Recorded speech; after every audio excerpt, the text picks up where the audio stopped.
हे दोस्तों, 21 assets that will make you rich, rich dad poor dad जो मेरी पहली बुक थी जिसने मुझे बुक्स पढ़ने के लिए इतना इंस्पायर किया, वो बुक के जो ऑथर है रॉबर्ट कियोसाकी, वो बोलते हैं कि मेरे दो डैड्स थे, एक रिच डैड थे और एक पुअर डैड थे। रिच डैड ऑब्वियसली बहुत अमीर थे और पुअर डैड गरीब थे ना। उनके अंदर एक डिफरेंस था, बहुत बड़ा डिफरेंस था, जिसकी वजह से वो पुअर डैड पुअर थे और रिच रिच। वो बोलते हैं रीजन ये था कि जो पुअर डैड थे ना, वो हमेशा सैलरी पे और सैलरी बढ़ाने पे फोकस करते थे, जबकि जो रिच डैड थे वो अमीर इसलिए थे बिकॉज वो हमेशा एसेट्स बिल्डिंग पे फोकस करते थे। उनका फोकस हमेशा एसेट्स बनाने पे होता था और यही चीज रॉबर्ट कियोसाकी ने खुद अपनी लाइफ में अप्लाई करी, जिसकी वजह से ही रॉबर्ट कियोसाकी आज इतने अमीर बन पाए। वो आज घर बैठे बैठे आराम से अपनी पूरी जिंदगी निकाल सकते हैं बिकॉज उन्होंने अपनी जिंदगी में एसेट बिल्डिंग पे फोकस किया, ना कि बस मैक्सिमम लोगों की तरह सैलरी बनाने पे फोकस किया ना। एसेट्स का डेफिनेशन रॉबर्ट कियोसाकी थोड़ा अलग सा देते हैं। वो बोलते हैं एसेट कोई भी वो चीज होती है जो आपके जेब में पैसे लेके आए और लायबिलिटी कोई भी वो चीज होती है जो आपके जेब से पैसे निकाल दे। तो इस वीडियो में हम उन्हीं 21 एसेट्स के बारे में बात करेंगे जो आपके जेब में बहुत सारे पैसे डालने वाले हैं। स्टार्टिंग की जो 10 एसेट्स है वो नॉर्मल एसेट्स है, जिनके बारे में ज्यादातर लोग बात करते हैं, जिनके लिए लेकिन एक्चुअली में पैसे लगते हैं। बट प्रॉब्लम यह है कि मैक्सिमम लोग जो मेरी तरह स्टार्ट कर रहे होंगे, जिन्होंने like rich dad poor dad पढ़ी होगी, जिनका मन करा होगा कि वो भी एसेट्स बनाए, बट उन्हें पता ही नहीं है कि एक्जैक्टली बिना पैसे के कौन से एसेट्स पे उन्हें काम करना चाहिए, कौन से एसेट्स पे उनको फोकस करना चाहिए। तो वेल उन लोगों के लिए वीडियो बड़ा काम का होगा बिकॉज 10 के बाद जो और 11 एसेट्स में बताऊंगा वो टोटली फ्री है, जो पक्का आपके पास होंगे और जो आपको अमीर बनाएगा। नाउ स्टार्टिंग के लिए मैं उन्हीं 10 कॉमन एसेट्स के बारे में बात करूंगा जिनके लिए पैसे लगते हैं एक्चुअली। जिनमें से पहला एसेट है जो सबसे इंपॉर्टेंट है वो है बिजनेस। एक क्लास में एक टीचर बच्चे को खड़ा करता है और पूछता है कि बताओ रिस्क क्या होता है। तो बच्चा बोलता है रिस्क मतलब बिजनेस करना, जिसके ऊपर सारे बच्चे मुंडी हिलाते हैं और बोलते हैं हाँ सही बोल रहा है। लेकिन इसके ऊपर फिर जो टीचर होते हैं वो एक इंटरेस्टिंग सी बात बताते हैं। वो बोलते हैं कि ये सेम क्वेश्चन जब मैंने एक एंटरप्रेन्योर से पूछा, एक बहुत ही सक्सेसफुल इंसान से पूछा, तो उन्होंने बोला कि रिस्क होता है बस एक सोर्स ऑफ इनकम पे अपनी पूरी जिंदगी डिपेंड करना, मतलब कि किसी एक जॉब पे अपनी पूरी जिंदगी को डिपेंड करना, जहां आप जब तक काम कर रहे हो तब तक पैसे आ रहे हैं और अगर आप काम करना बंद कर दोगे तो पैसे आना बंद हो जाएंगे, अगर आप बीमार पड़ जाओगे तो पैसे आना बंद हो जाएंगे।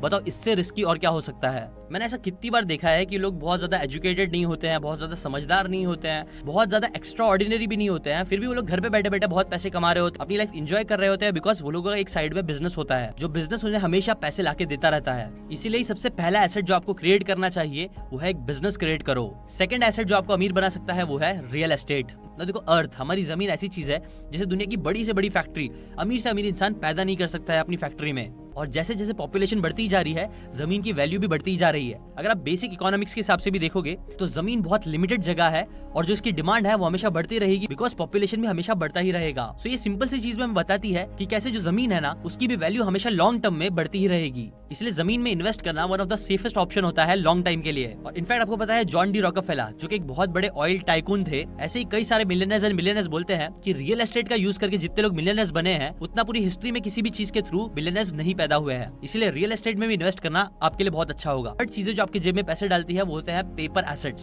Stocks, bonds, mutual funds. देखो रॉबर्ट कियोसाकी बोलते हैं ना कि स्टॉक मार्केट बहुत ज्यादा फेमस है स्पेशली बाहर वेस्टर्न कंट्रीज में बिकॉज इसके अंदर घुसना बहुत ईजी है और इससे निकलना भी बहुत ईजी है।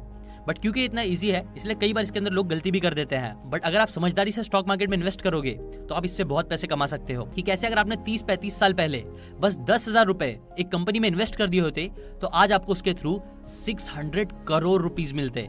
सच्ची, 10,000 इन्वेस्ट करके 600 करोड़, ऐसे रिटर्न्स आपको और कहीं भी नहीं मिलेंगे जैसे स्टॉक मार्केट में मिलते हैं और मिल सकते हैं। बट आप बोलोगे कि नहीं यार, उस टाइम पे 30-35 साल पहले 10,000 किसके पास होते थे। वेल उसके रिप्लाई में वो बोलते हैं कि देखो तो चलो 10,000 नहीं, अगर आपने 1,000 रुपए भी इन्वेस्ट करे होते तो भी आपके पास 60 करोड़ रुपीज होते, और अगर आपने 1,000 भी नहीं इन्वेस्ट, सिर्फ 100 रुपए भी इन्वेस्ट किए होते तो भी आपके पास 6 करोड़ रुपए होते। और ऐसे रिटर्न सच में आपको और कोई एसेट से नहीं मिलेगा। बट हाँ, अगेन आप कौन सी कंपनी में इन्वेस्ट कर रहे हो ये बहुत इंपॉर्टेंट है। अगर आप अच्छी कंपनी में इन्वेस्ट करोगे, वैल्यू इन्वेस्टिंग करोगे, वॉरेन बफेट और ऐसे बड़े बड़े इन्वेस्टर्स लोगों से सीख के, तभी आप अच्छी कंपनीज को चूज कर पाओगे और इतने अच्छे रिटर्न्स निकाल पाओगे लॉन्ग रन में। प्लस कई सारे स्टॉक्स में आपको डिविडेंड भी मिलते हैं।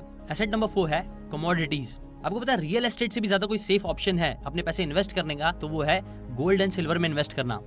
जब मैं पैदा नहीं हुआ था तब भी गोल्ड था, जब मैं मर जाऊंगा उसके बाद भी गोल्ड रहेगा। और गोल्ड एक ऐसा मटेरियल है जो हजारों सालों से यूज किया जा रहा है। कई इन्वेस्टर लोग क्या करते हैं कि जब भी स्टॉक मार्केट नीचे जाता है तो लोग गोल्ड एंड सिल्वर में इन्वेस्ट करना स्टार्ट कर देते हैं। और आपने शायद ये रिलेशन देखा भी होगा कि गोल्ड एंड सिल्वर का प्राइस ऊपर जाता है जब भी स्टॉक मार्केट नीचे जाता है। क्यों? बिकॉज जब भी लोगों को लगता है कि स्टॉक मार्केट की वैल्यू कम हो रही है तो वो लोग गोल्ड एंड सिल्वर में इन्वेस्ट करते हैं बिकॉज उन्हें पता है कि ये अपनी वैल्यू कभी लूज नहीं करेगा। और इसकी वैल्यू रहेगी, इसलिए वो लोग उसकी तरफ ज्यादा जाते हैं और इसकी वजह से गोल्ड एंड सिल्वर के प्राइस भी बढ़ने लग जाते हैं तब। इसलिए देखना, आप हर बड़ा इन्वेस्टर आपको हमेशा बोलेगा कि आपको कुछ परसेंट अपना पैसे का हमेशा गोल्ड एंड सिल्वर में इन्वेस्ट करना ही चाहिए। लॉन्ग टर्म में इसमें पैसे डालोगे तो आपको प्रॉफिट भी मिलेगा, प्लस आपके पैसे बहुत ज्यादा सेफ भी रहेंगे। एसेट नंबर 5 है कैश। अब हाँ, कुछ लोगों को ये सुन के बहुत अजीब लगेगा, लेकिन सच तो यह है कि कैश होना, आपके पास पैसे होना, रोकड़ा होना बहुत अच्छी चीज होती है। आपको पता है एप्पल जैसी बड़ी बड़ी कंपनीज भी अपने पास हमेशा कैश रखती है और बहुत सारा कैश रखती है। इनफैक्ट एप्पल के पास अभी अराउंड $200 बिलियन कैश पड़ा हुआ है ना। आप सोच सकते हो कि वो लोग ऐसा क्यों करते हैं। पर वो लोग ऐसा करते हैं बिकॉज कई बार ऐसी अपॉर्चुनिटीज आती है जब आपके पास आपको कैश चाहिए होता है। कैश के थ्रू आप बहुत फास्ट ट्रांजैक्शंस कर सकते हो और कई बार कैश देने पे आपको काफी चीजें सस्ते में मिल जाती है, आपने भी देखा होगा। ऐसे ही कैश होने के कई सारे फायदे होते हैं, अगर कोई इमरजेंसी आए तो उसका यूज कर सकते हो, इसलिए कैश की वैल्यू को भूलो मत। Set number 6, equipments and accessories. देखो, अगर मैं कार लेता हूँ, उसको खुद चलाता हूँ, तो मेरे लिए एक लायबिलिटी होगी, बिकॉज वो कार को मेंटेन करने के लिए उसके लिए मुझे पैसे डालने पड़ेंगे, उसके ऊपर मुझे पैसे डालने पड़ेंगे, तभी वो कार अच्छे से चल पाएगी। बट अगर मैं वही कार लेता हूँ और उसे रेंट पे दे देता हूँ, किसी को चलाने के लिए दे देता हूँ, तो वो कार मेरे लिए इनकम जनरेट करेगी, तब मेरे लिए वो एसेट बन जाएगा। यूजुअली क्या होता है, समझो अगर मैंने एक वीडियो बनाया, मैंने खुद का एक गाना बनाया जिसके लिरिक्स मैंने खुद से दी है, म्यूजिक मैंने खुद से प्रोड्यूस किया है, तो मैं उसे कॉपीराइट करा सकता हूं। अगर आप यूट्यूब यूज करते हो, अगर आप यूट्यूबर हो, तो आपको पता ही होगा कि कई बार कॉपीराइट इश्यूज हो जाते हैं। अगर आप किसी और की म्यूजिक यूज कर लेते हो, किसी और का वीडियोस यूज कर लेते हो, तो कई बार कॉपीराइट इश्यूज आ सकते हैं। कई बार वो स्ट्राइक मार के आपकी वीडियो को डाउन भी कर सकता है, और कई बार ऐसा भी होता है कि आपका एक रेवेन्यू का जो पार्ट होता है वो इस इंसान को जाता है, बिकॉज ये डिजर्व्स इट। ऐसी अगर आप भी कुछ कंटेंट क्रिएट करते हो, वीडियो, म्यूजिक या कोई भी ऐसी चीज जिसे आप कॉपीराइट कर सकते हो, तो वो भी आपको रेवेन्यू जनरेट करके दे सकता है। अगर आपको एक न्यू तरीके से कुछ चीज कर रहे हो, न्यू टेक्नोलॉजी बना रहे हो, या फिर समझो फॉर एग्जांपल एक नए टाइप का आपने टायर इन्वेंट कर दिया है, तो आप उसे पेटेंट करा सकते हो, और फिर जितनी भी कंपनीज या जो भी लोग उसे यूज करेंगे, आप उसको लाइसेंसिंग कर सकते हो, आप उसे किसी कंपनीज को बेच सकते हो अपने पेटेंट्स को। ऐसे भी बहुत रेयर लोग होते हैं, लेकिन होते हैं जो लोग बस अपने पेटेंट से बहुत सारे पैसे कमाते रहते हैं, बिकॉज उनको कंपनीज पे करते रहती है। 8th एसेट है एक ब्रांड क्रिएट करना। देखो, बिजनेस तो बहुत से लोग करते हैं, आपने देखा होगा रास्ते रास्ते पे लोग बिजनेस करते हैं, बट वो लोग ब्रांड नहीं होते हैं। जबकि अगर आप टाटा ग्रुप्स देखोगे तो टाटा एक बहुत बड़ा ब्रांड है।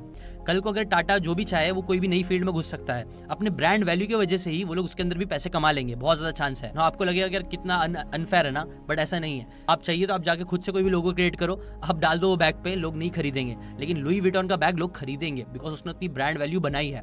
ऐसी आप भी पैसे खर्च करके बहुत सारी चीजें करके अपनी ब्रांड वैल्यू बढ़ा सकते हो। इनफैक्ट आपको पता ही होगा कि जो ज़ारा के ओनर है वो वन ऑफ द रिचेस्ट इंसान है पूरे वर्ल्ड के, और वो कैसे बने, बिकॉज उन्होंने एक स्ट्रॉन्ग ब्रांड बनाया। कपड़े तो बहुत सारे लोग बेचते हैं, बाजार बाजार में आपको मिल जाएंगे कपड़े बेचने वाले, लेकिन ज़ारा ब्रांड बना के उन्होंने बहुत सारा पैसे कमाया। ऐसे अगर आप भी एक ब्रांड क्रिएट करोगे तो आप भी बहुत पैसे क्रिएट कर सकते हो। Asset number 9, network. मेरा एक टीम मेंबर मुझे बता रहा था कि जब धीरू भाई अंबानी ने कुछ पहले स्टार्टिंग के कुछ पैसे कमाए थे, तो बहुत थोड़े पैसों के साथ ही वो 5 स्टार होटल में जाके चाय पी रहे थे। उनसे पूछा गया कि क्यों, तो वो बोलते हैं कि यार मैं ना इधर आके देखना चाहता था कि अमीर लोग कैसे रहते हैं, कैसे वो लोग चलते हैं, कैसे बात करते हैं। बेसिकली वो वहाँ पे जाके वो नेटवर्क भी करना चाहते थे। अगर आपके पास एक स्ट्रॉन्ग लोगों का स्ट्रॉन्ग नेटवर्क होगा तो वो लोग आपको बहुत ज़्यादा लाइफ में आगे बढ़ने में हेल्प कर सकते हैं। एसेट नंबर 10 है अपना खुद का कंटेंट या फिर वेबसाइट बनाना। देखो, पहले एक टाइम था जब आपको कोई भी चीज बेचने के लिए बहुत बड़ी बड़ी दुकानें लगती थी, बहुत ज्यादा पैसे लगते थे, बट आज अपनी खुद की वेबसाइट बना के आप ऑनलाइन बहुत सारी चीजें बेच सकते हो। हाँ, उसके अंदर भी पैसे ऑब्वियसली लगेंगे, but it's much more easier to create a business through website. इसलिए 10वें नंबर पर मैंने खुद की वेबसाइट रखा है। वेबसाइट के थ्रू आप बिजनेस क्रिएट कर सकते हो, अपना ब्रांडिंग कर सकते हो और बहुत सारी चीजें कर सकते हो। ये भी आपको बहुत सारा रेवेन्यू जनरेट करने में हेल्प करेगा।